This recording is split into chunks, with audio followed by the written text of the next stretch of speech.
I'm Brooke Makenna Richards, and I'm happy that you are here on this channel and on this planet.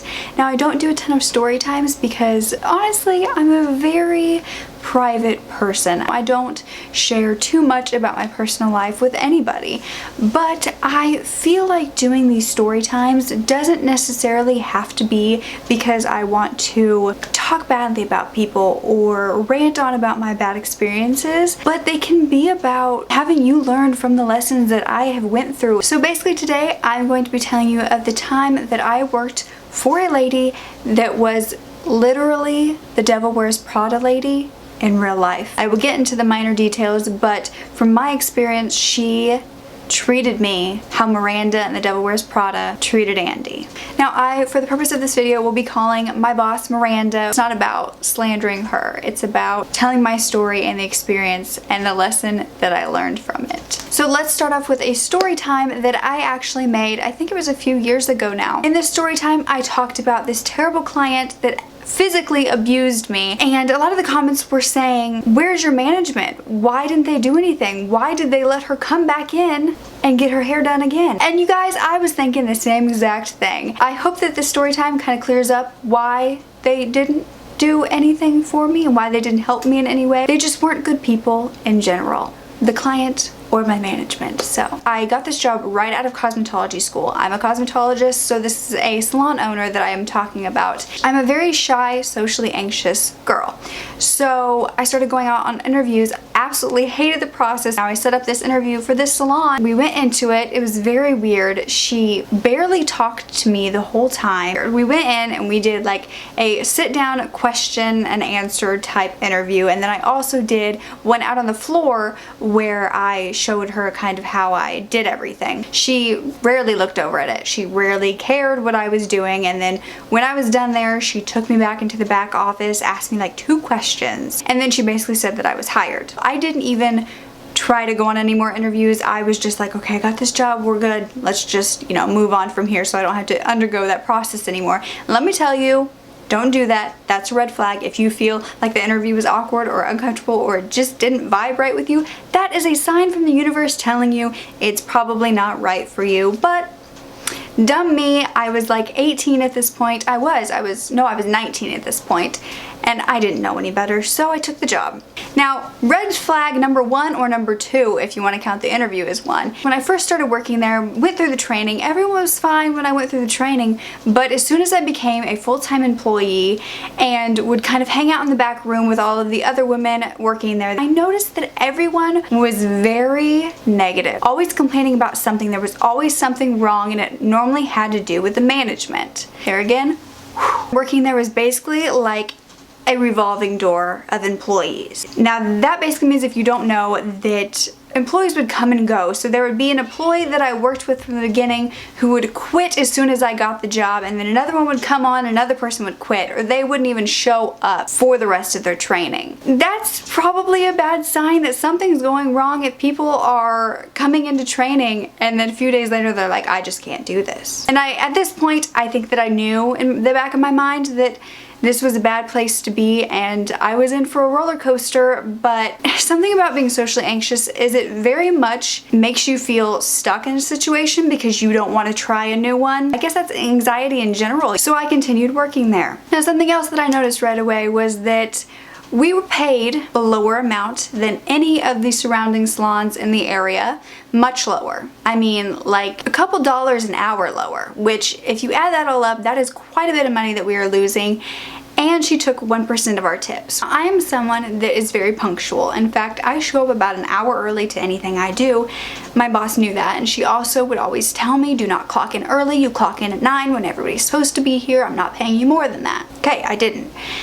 Then I saw that she started putting on my books. When everybody else had a client at 9, she would book me for clients at like 8:30 and expect me to, be there like I always am, but then do their hair for free. That my boss was never really there, especially that early in the morning, and so I would have to do their hair because what else am I supposed to do, say no? So then I started clocking in when I started doing their hair because that's fair, and then I would get yelled at again, and it was just like a spiral that just kept happening and blah blah. So Miranda called a staff meeting one day, as she did so often to kind of talk about what was going wrong in the salon, what we needed to change, what we could do better, and it was all very, very, very negative. Now, most of these were all based around money. So we would go in, and if we weren't selling enough products, or if the salon just wasn't making enough money that month, we would be yelled at and ridiculed for not doing our best. She continuously ranted to us saying, oh, the salon doesn't make enough money, we're probably gonna have to close down, you guys don't work hard enough for me. And we were all just like, are we gonna lose our jobs? And she would just always push it on us and never want to take the blame for anything. And it was really exhausting after a while. And then I realized she was going on vacation every 2 weeks to these tropical places. She was wearing designer shoes. She was getting the best of the best. She had like a brand new, beautiful vehicle. Basically telling us that, you know, she couldn't pay us more. She couldn't give us all of our tips that we earned because the salon was really suffering and we were barely making enough to make rent. And then we would see her go on vacation with her whole family, spending all this money, and we were like, oh, okay, that's fine, it's fine, we're okay, it's fine. You could tell that she didn't care about her business, but it left us all in a state of panic all the time, thinking this business could go under at any moment and I could lose my job. Now to get to where I really saw the resemblance from the Devil Wears Prada movie to my boss. We were at one of those staff meetings that everybody just loved to go to, and then she started talking about the outfits we were wearing. Now mind you, this entire time that I worked here, there's no dress code ever. You know, just kind of dress nice and then you're fine. It's a salon, you know, we're supposed to be able to express ourselves. No dress code, no signed contract saying we had to have a dress code, nothing. Now at one of these beautiful staff meetings, one of my friends that works there, one of my co-workers, she was much more like edgy style. You know, those people that just kind of like to dress kind of darker, more edgy, like not girly whatsoever, like most of the rest of our co-workers were, including me. Our boss never really liked the way she dressed, but she couldn't say anything because there wasn't really a dress code, and this co-worker always dressed nice, and her clients, she had many that kept coming back to her because they liked who she was. And at the staff meeting, it's like our boss just snapped. She started going off on this girl, and not in a way that like pointed her out directly, but she was basically saying, you know, I just can't have dressing that looks like it's crazy and dark, and we need to dress professional. And I've just had so many clients say it's so unprofessional when there's rips in your jeans. Little subtle snide remarks that weren't so subtle, if you know what I mean. She thought she was being sly by doing it. Everybody in the room knew who she was talking to, and my friend just, broke down. She was just dead silent in the room. She didn't make another sound, and she quit the next day. That is something that the Devil Wears Prada 100% would have done. I'm like getting flustered because this is bringing back such dark memories. After my friend quit, you know, we thought that the problem was over with her trying to, you know, tell us exactly who we were supposed to be. No, it wasn't. Of course it wasn't. She then emailed us saying that we needed to buy better shoes because she was tired of seeing certain types of sandals and shoes that just weren't good enough for the type of clients that we brought in, which were kind of the like high class, high maintenance people. She was saying that we basically all needed to purchase a pair of designer shoes, designer meaning like $100 or above is what she was telling us, and wear them every day to work so we would fit in with our clients. Lady, you are paying us way under what most salons are paying, and you expect us to buy over $100 designer shoes? Like, I barely have enough to buy an outfit to come here. She never once gave me a raise. We were supposed to get a raise 6 months and then a year after we'd started our employment, and I would ask her and she would say, oh yeah, well maybe we'll look into it later. I worked there for almost 2.5 years. I think I got like a 10-cent raise in there somewhere. 10 cents. Now I know this video is all over the place, but this is basically going through a timeline of just the shit that I went through during this period. But we're just getting down to, the most unbelievable stuff. Now 2 years ago was a very hard time in my life. My dad had a heart attack. I lost my grandma to cancer, and my depression and my anxiety got worse than ever. Now during this time, of course, I worked at this lovely place, which did not help. At the time my dad had a heart attack, he was up in the hospital for probably like 10 days. And so my mom stayed up there with him, and I offered to stay down at home with the kids. So I have 4 little siblings, and I offered to stay with them for just a few days, you know, until my mom could come back and watch them again. My boss wanted absolutely nothing to do with this. She said that I had clients that needed their hair done, basically told me that I needed to get to work, and I explained to her again, you know, my dad's in the hospital he just had a heart attack. Is it okay if I just take a few days just to watch my siblings who have nowhere else to go? They're all small. And then I got no response. And so at that point I thought I was out of a job. Then she texted me a few days later and said, "Are you coming back? When are you coming back?" So I went back to work after those few days when she texted me, and my mom had to come back here and leave my dad in the hospital. I did it because I wanted a job, I needed a job. I felt like that it was a good employee thing to do of me. So I went back. They had no sympathy for me at all. They in fact booked me even more. It was like a Saturday that I came back, I think, and they like overbooked me, I think, because they were mad that I had gone a few days without coming in. So they like overbooked me, and I like ended up not having a lunch, and it was ridiculous, but I got through that. And then about a month later, my grandma was diagnosed with lung cancer. I was really good about not missing any work during this process. I would go to work, go to my full shift. I would go straight to the hospital after that, spend the night with her, and then go back to work the next day. So I was really good. I made sure that I didn't miss any. I just didn't want to deal with it. So I tried my best not to miss any days, and I didn't. About the end of that month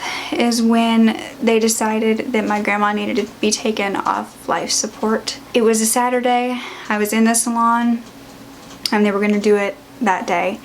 And I didn't have much time to get there, and so I called my boss, and it was so urgent that my dad couldn't even wait for me to get to the back and check my phone. He called the front desk and he said, you know, my daughter needs to come. They came and told me, and I finished out my client, freaking out, shaking, trying not to cry. I said, "I need to leave. I have to leave. My grandma is dying." Her response was, "Well, you have 2 more clients." I can't express to you how insensitive this woman is to hear someone talking about their grandma dying and wanting to go and see her before she dies, and just saying, "I'm sorry, you have to be at work." At that point, I was done. I didn't care if I kept a job or not. I just said, "Look, I need to go see my grandma, and I'm sorry if these last 2 ladies can't get their hair done tonight." And I hung up the phone. And then she called the lead stylist and was like, "Well, is there anyone else who can take it?" And I just grabbed my stuff and I left. I'm sorry that this story kind of took a sad turn, but I just want you guys to know how much I let myself go through before I just gave up. I said, "This is enough. This is not how I deserve to be treated." And the sad thing is, that wasn't the last time that I went in to that salon. I continued to work there. 2.5 years in. Basically, all my clients know how miserable I am. I am just the saddest lump of a human being you could ever be. And I'm still there because who knows? Because you'll get me if you've been through this kind of experience and situation. You just don't think you can get better. I don't know. You just feel stuck. And then one night, the last kind of memory that I have was, it was a Saturday, a day that's filled with many, many people coming in, many stylists. The whole place is dirty. I remember all of the other stylists went home and left me with the last client of the day to do all of the cleaning. This happened quite often, but this particular night I had an awful day filled with so many bad clients, and I looked around and I was so angry, but I did it. I cleaned the entire salon because, again, didn't want to get fired. So I, literally by myself, while everybody else was out at like a bar that was literally up the road getting drunk together, I was cleaning the salon by myself. And that's when the text came from Miranda that next morning, saying that she was very disappointed in me for not cleaning. Now, I don't know if maybe the lead stylist or the other stylist kind of band together and said, "Oh, Brooke said she'd clean it up," or like, "We left this for Brooke, that's why that's still dirty." I don't know if they like put it against me, but she blamed me. And I wasn't gonna argue with her anymore. And I know that that wasn't the night that I quit, and I really have blocked like the last like half a year out of my head of what even happened because I was so numb at that point that I just blocked it all out. So I don't even know exactly why or like what day I quit. I just remember coming home to my family and saying, can I quit? And I didn't need their permission, but I did in a way. I needed their strength more than anything. And I texted her and I said, thank you for letting me be your employee. And I was very kind, even though I didn't want to be. And I quit right there. And I went in, I even went in for my 2 weeks, which really tested my patience. But that entire time I was just like, woohoo, I'm free. I'm so sorry you all had to stay here. I'm free, yes. I mean, that was probably like, I wasn't necessarily happy in that time, but that was the happiest I'd been in that salon ever. And the funny thing is, after all of this happened, that I was never really appreciated, that no one really even cared if I was dead or if I was alive, as long as I was there to take my client. For weeks after I quit, I got texts from Miranda asking me if I could come in and take shifts and take clients and be there on Saturday and work on prom. She would continuously make excuses as to, you know, what happened to her employees or why she needed me. But she never like came out and said like, look, I really miss you or anything like that, because that's just not the type of person she was, as I hope you've gathered from this story. I never went in, and I don't regret that, and I felt very strong in my decision to never go in. I just want you to know, if you were in a situation where you were not appreciated, or if you just feel like it's sucking the life out of you, don't stay just because you are comfortable or just because you don't think you can get better. You can.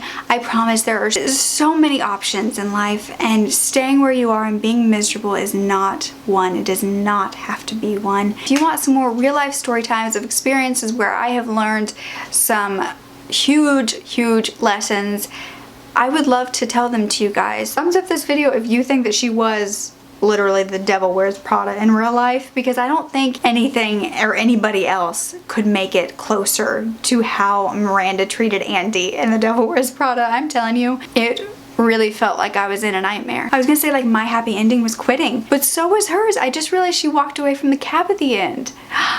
Oh my god, it's like, it isn't. Oh.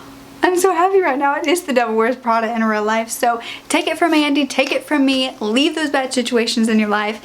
Thank you for listening to my story, and I hope you all get something out of it. I love you guys. You deserve the world.